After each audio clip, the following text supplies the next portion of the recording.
Unité 4. L'énergie dans notre vie. Semaine 20 et 21. Les élèves de l'école sont en visite dans une centrale électrique. Ils sont accueillis par un responsable qui répond à leurs questions. Nous vous remercions, monsieur, pour votre accueil. Comment fonctionne votre centrale? Notre centrale fonctionne au fioul. Je vous suggère d'aller voir les générateurs tout à l'heure. Je vous donne d'abord des indications sur le lieu. La centrale exige beaucoup de sécurité. Il est interdit d'entrer sans permission et de toucher aux appareils. Pour éviter tout danger, nous avons établi des conseils et des recommandations. Je vous propose de lire ensemble ce qui est écrit sur cette pancarte. Et ces plaques avec une tête de mort qu'on voit partout. Ces plaques incitent le personnel et les visiteurs à faire très attention. Qu'est-ce que vous nous suggérez de faire pour éviter les dangers liés à l'électricité?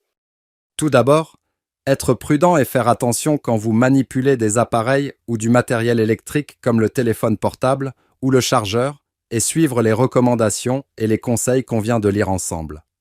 Nous vous remercions, monsieur, pour vos conseils. Écoutez mes enfants, je vous incite à être trop prudents. Avec la prudence, on peut éviter beaucoup de dangers, surtout ceux liés à l'électricité. Les élèves de l'école sont en visite dans une centrale électrique. Ils sont accueillis par un responsable qui répond à leurs questions. Nous vous remercions, monsieur, pour votre accueil. Comment fonctionne votre centrale? Notre centrale fonctionne au fioul. Je vous suggère d'aller voir les générateurs tout à l'heure. Je vous donne d'abord des indications sur le lieu. La centrale exige beaucoup de sécurité. Il est interdit d'entrer sans permission et de toucher aux appareils. Pour éviter tout danger, nous avons établi des conseils et des recommandations. Je vous propose de lire ensemble ce qui est écrit sur cette pancarte. Et ces plaques avec une tête de mort qu'on voit partout.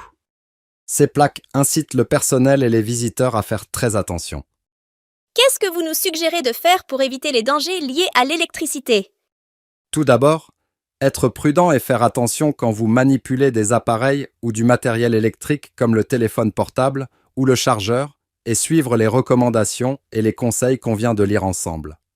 Nous vous remercions, monsieur, pour vos conseils. Écoutez mes enfants, je vous incite à être trop prudents. Avec la prudence, on peut éviter beaucoup de dangers, surtout ceux liés à l'électricité.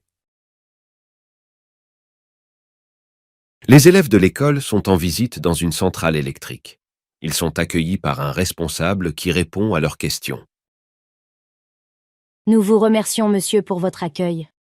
Comment fonctionne votre centrale? Notre centrale fonctionne au fioul. Je vous suggère d'aller voir les générateurs tout à l'heure. Je vous donne d'abord des indications sur le lieu. La centrale exige beaucoup de sécurité. Il est interdit d'entrer sans permission et de toucher aux appareils. Pour éviter tout danger, nous avons établi des conseils et des recommandations. Je vous propose de lire ensemble ce qui est écrit sur cette pancarte. Et ces plaques avec une tête de mort qu'on voit partout. Ces plaques incitent le personnel et les visiteurs à faire très attention. Qu'est-ce que vous nous suggérez de faire pour éviter les dangers liés à l'électricité? Tout d'abord, être prudent et faire attention quand vous manipulez des appareils ou du matériel électrique comme le téléphone portable ou le chargeur et suivre les recommandations et les conseils qu'on vient de lire ensemble. Nous vous remercions, monsieur, pour vos conseils. Écoutez mes enfants, je vous incite à être trop prudents. Avec la prudence, on peut éviter beaucoup de dangers, surtout ceux liés à l'électricité.